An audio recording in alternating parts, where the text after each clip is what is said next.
എല്ലാ മാന്യപ്രേക്ഷകർക്കും ജംഗിൾ ടൈംസിലേക്ക് സ്വാഗതം. ഇന്നത്തെ പ്രധാന വാർത്തകൾ. ഇരട്ട പൗരത്വം അംഗീകരിക്കില്ല, വിദേശകാര്യമന്ത്രി. തുമ്പിക്കൈയിൽ ഉറുമ്പ് കടിച്ചു, നർത്തകി ICUവിൽ. തെരഞ്ഞെടുപ്പ് നിരീക്ഷകയെ മർദ്ദിച്ചതായി പരാതി. ഇന്നത്തെ വാർത്തകൾ വിശദമായി. വാർത്തകളിലേക്ക് കിടക്കാം.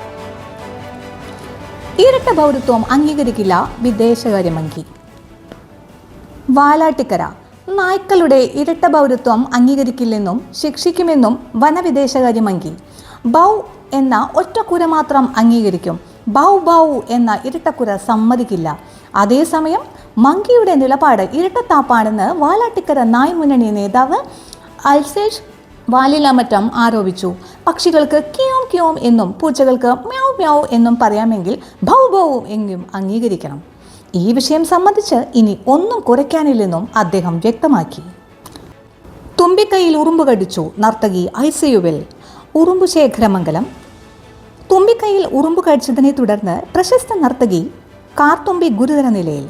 രാവിലെ ഒരു പൂങ്കുലയിലിരുന്ന് നൃത്തം അവതരിപ്പിക്കുമ്പോഴാണ് കാർത്തുമ്പിയുടെ കയ്യിൽ ഉറുമ്പ് കടിച്ചത്. കടിയുടെ വേദനയിൽ തുള്ളിപ്പോയ തുമ്പി തൽക്ഷണം അടുത്തുള്ള ആശുപത്രിയിലേക്കോ പറന്നെങ്കിലും ആശുപത്രി ഗേറ്റിൽ വീണു. തുടർന്ന് ജീവനക്കാർ താങ്ങിയെടുത്ത് ICUവിലെത്തിച്ചു. കാർത്തുമ്പിയുടെ അപകട വിവരമറിഞ്ഞ് പ്രദേശത്തെ തുമ്പികൾ തുള്ളലും പൂമ്പൊടി വിതരണവും നിർത്തിവെച്ചു. അതേസമയം കാർത്തുമ്പിയെ കടിച്ച ഉറുമ്പ് ആരെന്ന് അറിവായിട്ടില്ലെന്ന് പോലീസ് അറിയിച്ചു. തെരഞ്ഞെടുപ്പ് നിരീക്ഷകനെ മർദ്ദിച്ചതായി പരാതി. കപ്പത്തോട്ടത്തിൽ എലികളുടെ തെരഞ്ഞെടുപ്പ് നടക്കുന്നത് നിരീക്ഷിക്കാനെത്തിയ പരമൻചേരയെ മർദ്ദിച്ചതായി പരാതി. ഇന്നലെ രാത്രിയിലാണ് സംഭവം.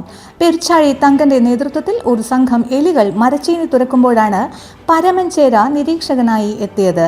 ഒരു എലിയെ ഇദ്ദേഹം മണത്തു നോക്കിയതായും വാ തുറന്ന് പേടിപ്പിച്ചതായും പറയുന്നു. അതിനിടെ അജ്ഞാത സംഘം പരമനെ മർദ്ദിക്കുകയായിരുന്നു. വാലിന് ക്ഷതമുണ്ട്, വയറ്റിൽ നീർക്കെട്ടുണ്ടെന്നും എന്നാൽ ഇത് കൊതികൊണ്ട് വെള്ളമിറക്കി ഉണ്ടായതാവാമെന്നും ഡോക്ടർമാർ പറഞ്ഞു.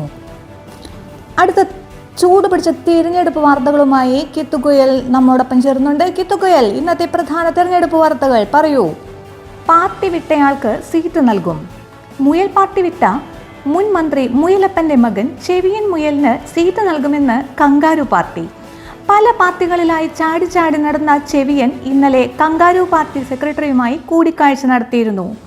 കാലിയായി കിടക്കുന്ന ഏതെങ്കിലും കങ്കാരു സഞ്ചി ചെവിയനു നൽകാമെന്ന് സെക്രട്ടറി സമ്മതിച്ചതായും അറിയുന്നു. ചാടി ചാടി നടക്കുന്ന സീറ്റ് ആയതിനാൽ ഇനി ചെവിയൻ മറ്റെങ്ങും പോകില്ലെന്നും സെക്രട്ടറിക്ക് വാക്കു നൽകിയെന്ന്. ജംഗിൾ ടൈംസിൽ നിന്നും കിത്തുകുയൽ. ഇതോടുകൂടി ഇന്നത്തെ സായാഹ്ന വാർത്തകൾ അവസാനിക്കുന്നു. വീണ്ടും ചൂട് പിടിച്ച തിരഞ്ഞെടുപ്പ് വാർത്തകളുമായി നാളെ വീണ്ടും ജംഗിൾ ടൈംസിൽ കാണാം. നന്ദി, നമസ്കാരം.